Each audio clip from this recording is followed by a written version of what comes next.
Disclaimer, I am not from the area, which means that the only people from the area are going to be the people named in the video, as well as Argent Lizard, the person who is co-hosting with this discussion. Also, don't dox, harass, or message the people named in this video. They have enough to deal with on their plates, and to be perfectly honest, it's not polite to go and dig up old stuff, even if it is just for education and research purposes. The opinions expressed in this video are only those of the people within the video. We do not claim to speak for any others within the fandom or outside of it. We are not affiliated with any company named in this video or non-profit named in this video. We are not affiliated with DenFur, Corgi Events, AEIOU, or anyone else. The video on top of that will not be monetized, so if you want to support the channel, leave a like, share the video with a friend, subscribe, and donate to the PayPal link below. Beyond that, I am your humble host, Gavin the Kitty, and let's get into this. Alrighty, so everything went well at the convention. People seemed to have a lot of fun and there were no major issues on the floor. So why were there so many concerns? Well, for starters, there was a preemptive blanket statement made before the convention had even started, as well as minority hate online in official chats before the con started, including transphobia and homophobia. There was zero tolerance behavior for that was stated, but from the outside looking in, it looked like nothing was done to mitigate this. Didn't seem like any bans were issued or really anything. Or when the bans were issued, it was more banning anyone involved in a conversation, not taking the time to say, hey, who really was harassed here? Now note, this was only in small groups and not anything too big, but it still left a lot of questions about the moderator's responses.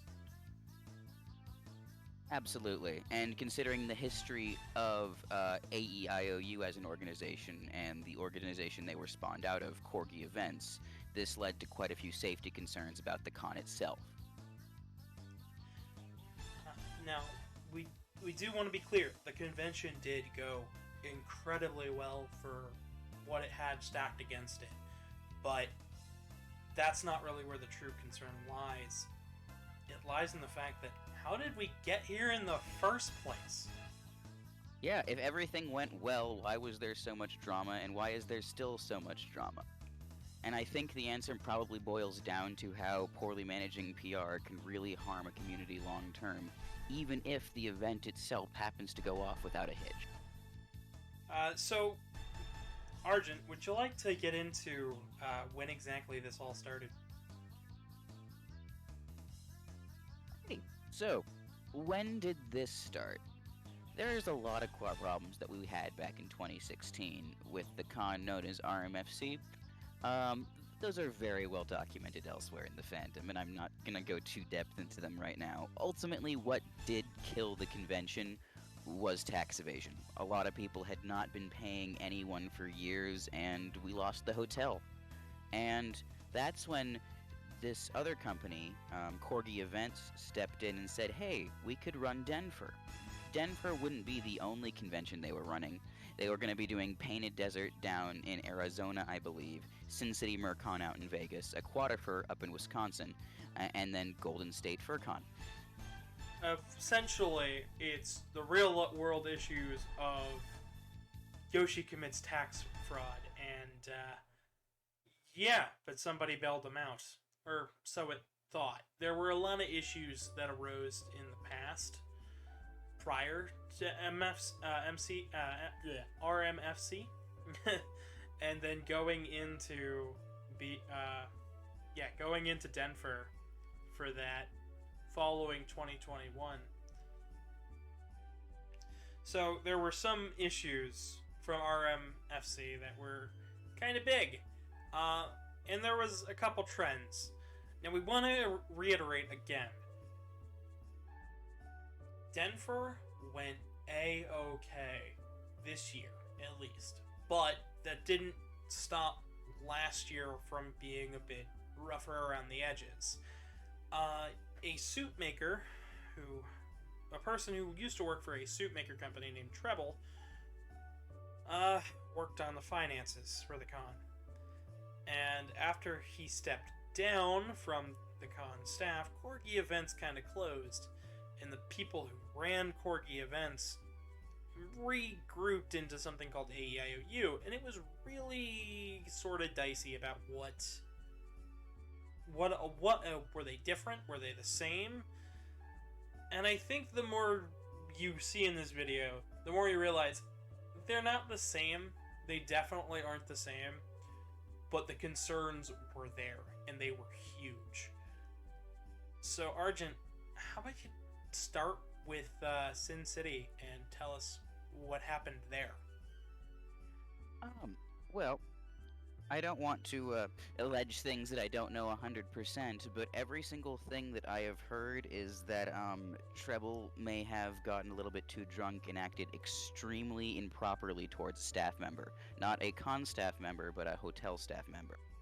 And this resulted in a huge amount of animosity between both the hotel staff, the con staff, and even the dealers who were just trying to sell things. And I've heard repeatedly that they lost so much money just because everything was so disorganized. After that, it appears that Treble was no longer on the board, and that was the incident that resulted in the formation of AEIOU. It's not really known for sure, though, and I don't want to stipulate things based on what might just be. I mean, how do you turn an LLC into a nonprofit? That's probably the very slow grinding gears of law to get that going. But that's the moment when AEIOU really stepped in and began to take over the operations for all of the other conventions. What? And after AEIOU stepped in, after that, the next big con they were running was Golden State Fur Con about the next week or so, and that con also went pretty well to everybody I talked about. If anybody has any more information on it, please let us know. But that wasn't a one bandage fix all for things. In fact, No, absolutely no.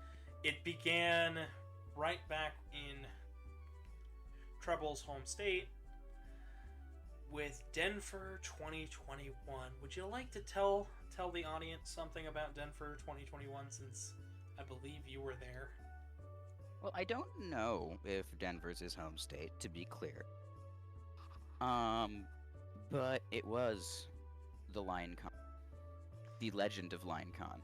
I understand there were a lot of questions about everything getting up and running after COVID and making sure masking was good, and they did do a pretty good job mandating masks, because we're in the first con after COVID when everything hadn't quite calmed down yet.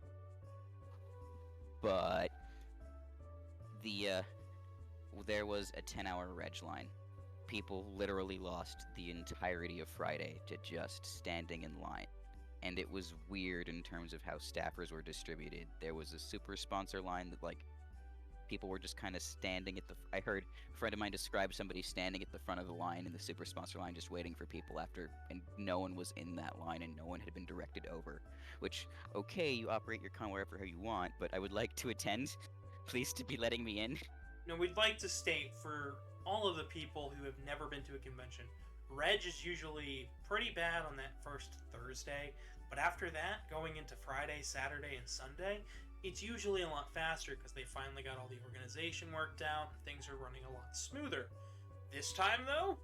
Oh, no. Organization was terrible overall for the entirety of that convention. So it left room for a lot of unanswered questions. Yeah, there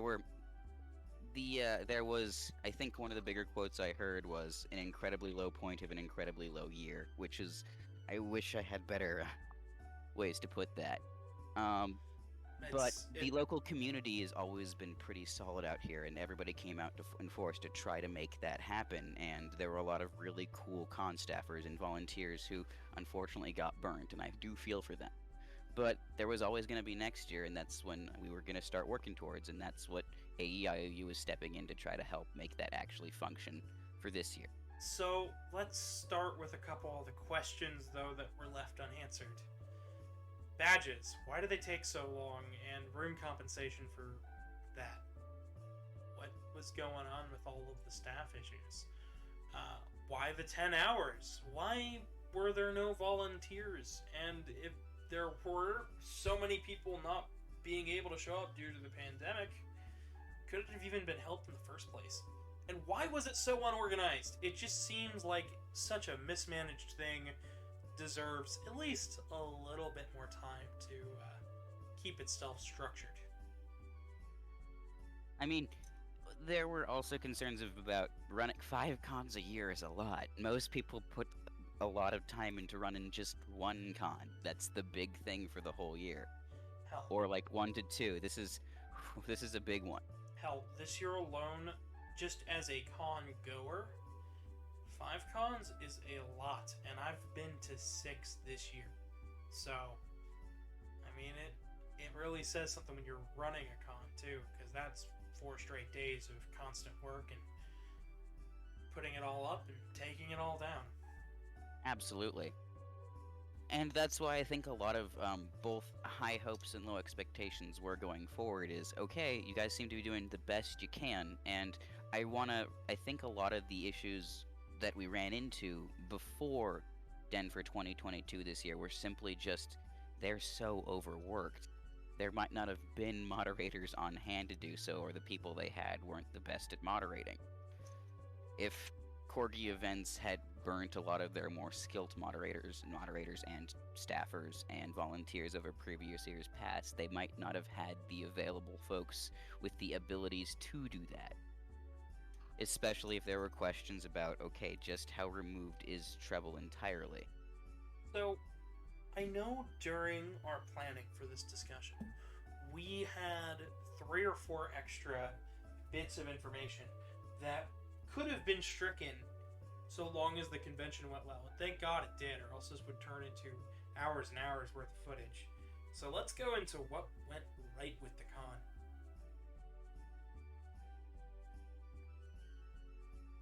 When there actually was a credible problem, and a credible problem of somebody who could be really popular, it was dealt with very quickly and very well.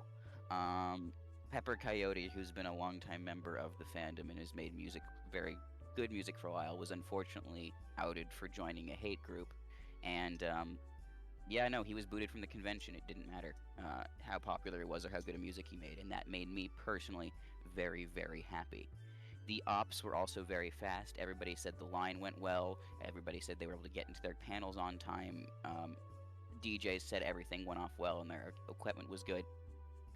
In terms of the con going off well, it went well, and I'm very happy about that. Yeah, and even though Pepper Coyote has since left that hate group, it's probably going to follow them around for a while. That's not something you just walk away from, and seeing as the con was able to take care of that really quickly when a far lesser, lower budget con might have just kept them around just for the name recognition for people who don't know what's going on Twitter or on other social media groups, it seems like a step in the right direction, especially for AEIOU and DenFur as a whole.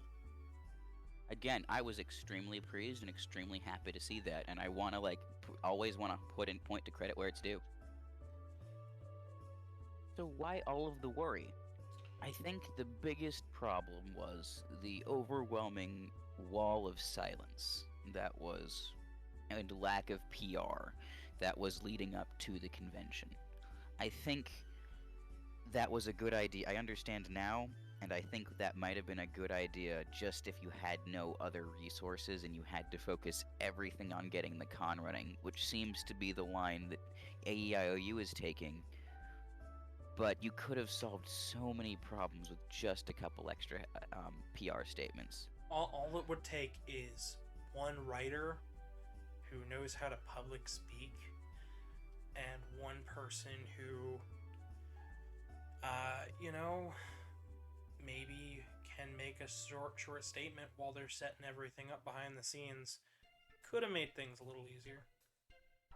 I mean, there may have been some legal hand ties as to what kind of PR could even happen, even considering the handoff between Corgi events and AEIOU. But it might have been a good idea to have somebody on staff that says, hey, we can't quite address that right now, but we're working hard on these other things over here. Hey, we can't do this, but we're working hard on... we can't be as transparent about that right now, but we hope to be in the future. To make things a little bit easier for those to understand, a company that I have vouched for it a couple times called Polymega. They make a really awesome game system, but they went PR silent for the better half of this year after they started shipping out some units. Uh, there was apparently some internal stuff they had to figure out, along with their own manufacturing problems. But the silence didn't help them, and a lot of people got really upset. So essentially, it would have all been fixed if they could have just made a statement a little sooner. Which eventually, when they did make a statement, they handled it well, which is not what happened here. Instead, it felt more like silence for the sake of forget it and it'll go away, even though that probably wasn't the case. In fact, in fact, it started a bit of an issue of non-convention staff speaking up and spreading misinformation about their assumptions as if they were staff. I don't think that was directly anybody intending to impersonate staff, but more so people in chats arguing for the convention and speaking up their own minds and just saying so forcefully without additional moderation that it was presumed as such. I personally got in it with somebody who I thought was a mod, and they weren't, and I honestly still feel bad about it. In no way, I don't know how to address it. And that's not something that really should happen in a professional convention chat. It should be like a, no, that's not this. You are not a member of the convention staff. Please do not speak for us. As well as a, hey, you are going out of line, getting a little bit too angry with other people in the chat. The kind of back and forth and allowing things to just kind of bloom in this hiss and purr chat, which was apparently a space where these kinds of things were allowed, separate from the main con chat, also very much so exasperated things. Essentially, what they didn't ever end up doing was clearing the air and saying, no, he's not staff, you settle down. They never did any of that. They just instead kinda left it on the back burner until things boiled out of control, and then tossed out the water with the pasta, for lack of a better term, and figured the more people they could toss out, the easier it'd be just to run the con, and things would just, go back to a smooth calm. Instead, it spiraled into multiple chats, which in some cases caused a lot of echo chamber angry. Essentially, people who were mad posting in one spot, some more people being reasonable in another, some people running the staff in a third one, taking complaints in another chat. Eventually, you just get enough chats to where the community is a bit fractured. Do I go to DenFur complaints with my complaints? Or do I go to the moderation team with the complaints? Do I go to a chat for the local fur group? Or do I go to this one that is not for the group, but for the local state area? It just kind of... Even worse, do I take my concerns to Twitter? Exactly. It starts to fracture and split a community, kind of like splitting hairs, in a way. And I think there was this idea where you could take everyone who had specific concerns and put them in a hiss and purr chat where they would just be monitored, and then you could let everybody fight it out and see what's actually happening. That's, I think, the worst possible thing that could have been done. That was just allowing people who were to, again, have an open area to just basically slug at each other, and I unfortunately got sucked into it too, and I reminded myself, wait a minute, this is why I don't use social media. And it was really hard to get any kind of productivity, and the setting up of this chat does nothing but cause strife within the local community and make people angrier at each other. This doesn't make me feel good about your convention if you'd have an open space where people are just allowed to scream in your chats. Well, then I'm uncomfortable being on your floor if the solution is, we're just going to create a designated screaming room. I mean, essentially, though, that's what the whole name of it is. Cats will hiss and fight, and then they'll back off from each other, lay down, relax, and purr, which I guess is what they wanted to have happen, is people tired themselves out so much that they'd stop. But that's not really how humans work.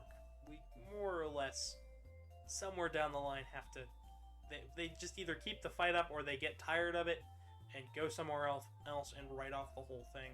Which I'm a suit maker. The fandom is my job. The concept of this kind of always cutesy, oh, we can just let them hiss and purr it out, that isn't the case here.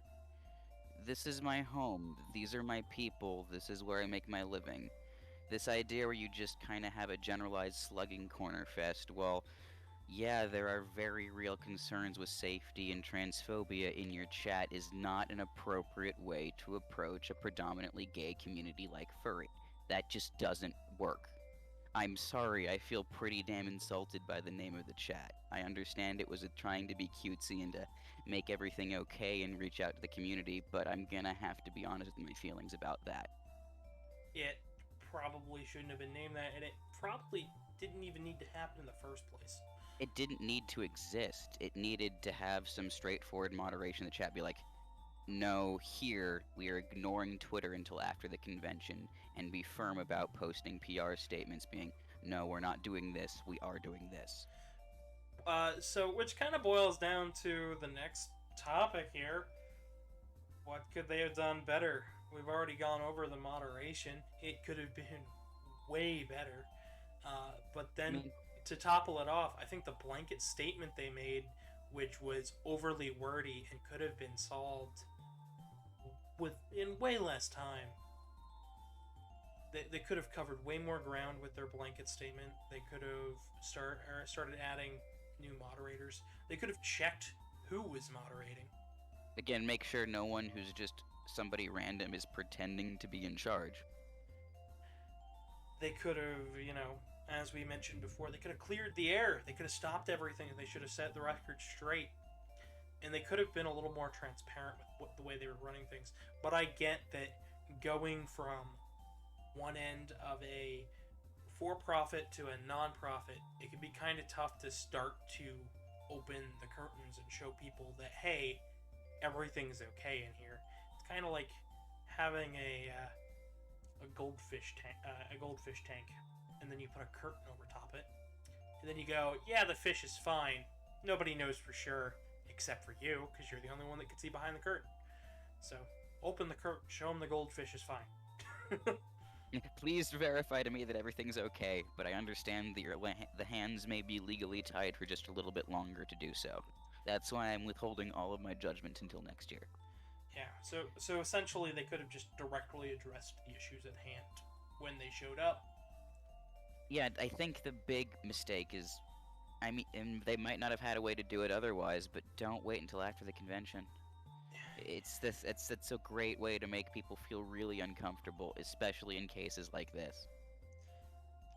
And all of that, the silence, the people feeling like they're not being moderated, the people feel like they're not being, safe if they go to this convention, and the statements being made that just feel really corporate and stale instead of them feeling like, somebody actually understands the community. It kind of had a massive impact on the local community. Yeah, I'm not gonna lie. Hearing conversations with you about Kentucky and how they used to have a community and they used to have a convention before, two separate groups decided they wanted to form their convention separately. That got me thinking, specifically because I've heard about, 3 groups now that might want to have a different convention somewhere in Colorado. I'm worried this will lead to an overall, we don't have a convention anymore. I think that's exactly what DenFur was trying to prevent. On the flip side, though, if the convention doesn't represent me and my local community, and they cannot verify that I'm not going to be harassed or otherwise unsafe at this convention, well, then maybe I should go to other conventions. Now, I should state, it's a-okay for your state to have more than one convention. It's okay to run multiple, but keep them in contact with each other and make sure they're not, conflicting schedules. What happened in Kentucky was essentially there were groups that wanted to have different conventions, and they started going at each other's throats. eventually one side saying, oh, we're better than them, instead of having that open communication, eventually it just led to, well, no one's getting along, one convention just shut down, the other one can't survive without the other one, so no more conventions in Kentucky, so no FurCons in Kentucky. And then the two groups that were left standing from that, essentially, if you lived in Kentucky and you were around for those conventions, it slowed the meetups to a crawl. It stopped the community from really being a community. It became, well, I'm a furry in Kentucky, which means I can't go see friends or anything because there are no furries in Kentucky. I gotta go north or south for them, which isn't the case. There's plenty of furries in Kentucky. You just gotta get that local community, but that local community is so fractured that at this point, there's probably no bringing it back. I mean, I think Colorado is going to be in a better position than Kentucky, especially considering all of the memes I get sent about furries moving to Colorado. So they'll have no money, but they'll have friends. I feel attacked. It's okay. You got friends. But those are really solid. But so we do have the numbers in the community come out in force that if everybody stays in contact and people are willing to work with each other and communicate, that we should be able to have a good vibe of maybe even multiple really fun conventions out here. But our meet structure has kind of been fractured since 2016, at least up here in Denver. I don't know what's going on elsewhere in the state. Ooh, sorry about that. Well, it's a-okay, but you know, the whole thing is even here in Ohio, the meet structure has never been super great. Like here in Columbus, the furry community here is thought to be all over the place, but in reality we just kind of keep to ourselves. Even though we're in a massive group of people, we could really reach out to more of the community over here at least, but if you ever go up north and see the con stuff up in Cleveland, holy shit, they've got it all connected. Like everybody up there is real connected, and I've got connections up there. But then when you start really digging in Columbus, you really see that, oh no, there are meets and stuff happening every month. They just stopped because of the pandemic, but they're starting to pick up again.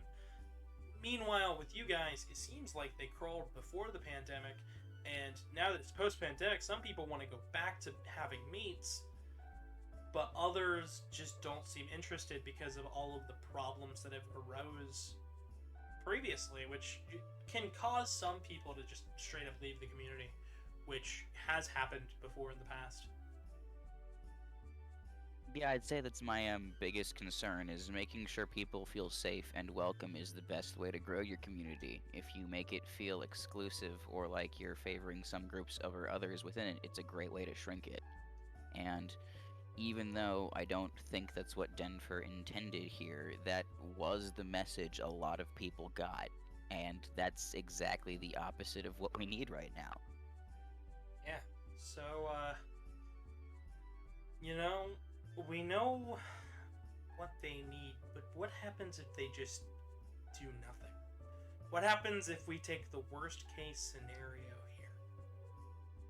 Well, worst case scenario and leave the chats as fractured as they are and keep things up happening next year? I mean, that's a really good question. If your local LGBT community doesn't feel welcome at a FurCon, who shows up to your FurCon? I don't know the answer to that question. I don't think that's going to happen with DenFur or anything involving AEIOU. They have shown to take great steps in a way that Corgi Events hasn't. It's going to be a slow rebuilding process. I hope to be wrong about that, and I have been happy to be wrong in the past on this. Now, while you're thinking realistically here, I like to throw things on a dartboard. I like to really tie strings to things, connect things that really shouldn't be connected. So what do you end up getting? Well, you could lose your local community completely. You could completely lose it. Like, eventually people will be like, there's no furries in Colorado. Which, you know, that's pretty dystopian. But, you know, we're just throwing things at dartboards here, right? You could even have more hate come to your community. It's an absolute mess at that point. And then, hey, maybe there will be there will be another group that comes in and be like, hey man, I heard there's no furries in Colorado. I'm gonna go over there and make my own con. Oh shit, there's already a con. Well, we're better than them. And then all of a sudden you have two groups hating each other, just like in Kentucky. These are all things that were brought up in these chats. So this isn't just me speculating. This is a lot of people speculating. But once again, that is all speculation. It is all just like, what happens if we do nothing? Sort of what if scenarios of something that hasn't even happened yet. Yeah, I don't think we're gonna get there, and because of the higher population of furries out in Colorado relative to the state's size, we have a little bit more of a buffer than other places. And I'm really... But we are vulnerable right now. And we're really hoping this video helps to bring that community together. And even if you're your own local community, whether it be furries, gamers, speedrunners, anime fans, manga fans, really take a chance and look at this and think, does that sound like my local community? Does it sound like there's just nothing but problems left, right, and sideways? Maybe we can prevent it from becoming a Kentucky, which is, you know, for lack of a better term, gonna be the term from here on out. How do we not? We could at least specify it to be a furry Kentucky. I don't know if their like DDR communities are pretty good or not. Let's be fair. Let's be fair. I just think for ease of conversation. But how do we prevent this stuff from the future? And no, these are just ideas we have, not so much anything perfect. But Argent, how do we prevent it? Well, I mean, if we're gonna take a broader look involving fandom in general, separate from furry, and keeping things like this from preventing in your own community, moderate your chats. Pay attention to people who are minorities in your chat. Make sure that people, and don't just blanket ban people when there's a problem because you don't want to deal with the more deeper complexities of moderating. It's okay to ask for help. I'd say talk to your local communities, especially if you're an organization that runs more than one convention or does stuff cross state lines. They're going to be able to tell you what kind of problems you're going to run into ahead of time. I guess another big one is, if you can at all help it, it's probably a really good idea to not build your con as an LLC. Nonprofits are probably a good way to make sure that you can keep things out of the hands of one individual. You will still have a board, you will still run into problems, and those were the problems that killed RMFC, but it helps prevent a lot of problems, especially with the changeover to AEIOU. And the other one is just overall, I guess the boil down of all these statements is, you gotta take time to build trust in the local community. It's not just about the events themselves, but everybody around them and where you are placing them and the cities you're hosting them in. Essentially, just be kind to others and take time to empathize and understand the community before, you know, you go radio silent or before much worse happens. Just take the time, listen, relax, take a deep breath, and if things are looking a bit dire, maybe go to a group of people that are community leaders and go, hey, what do you think we should do? And take a relaxing breath, and if things are going out of hand there, just stop and say, hang on, if we don't want to become another Kentucky, let's breathe this one out and see what we can do.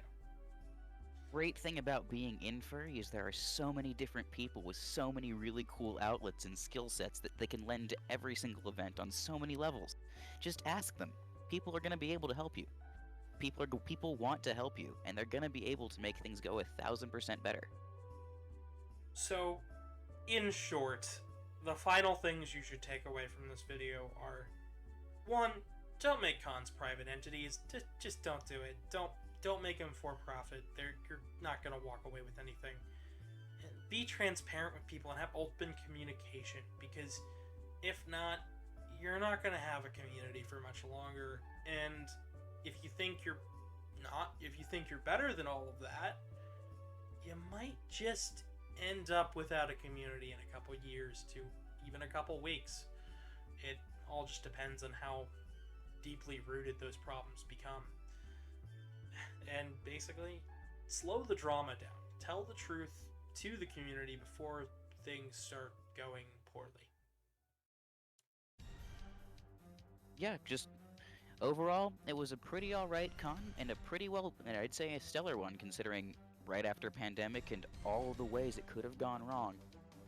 The drama was overblown, but overblown drama itself is still damaging. You can't just say some drama all the time because this is gonna have echoes in our community for years. What I think is really poor, though, is that we've gotten to the point now where people can look at us and go, it's just furry drama, and they'll drop everything and forget it. But it's not just furry drama. At the end of the day, you gotta take things gracefully in your hands and go, what is just people whining and complaining, and what are actual issues?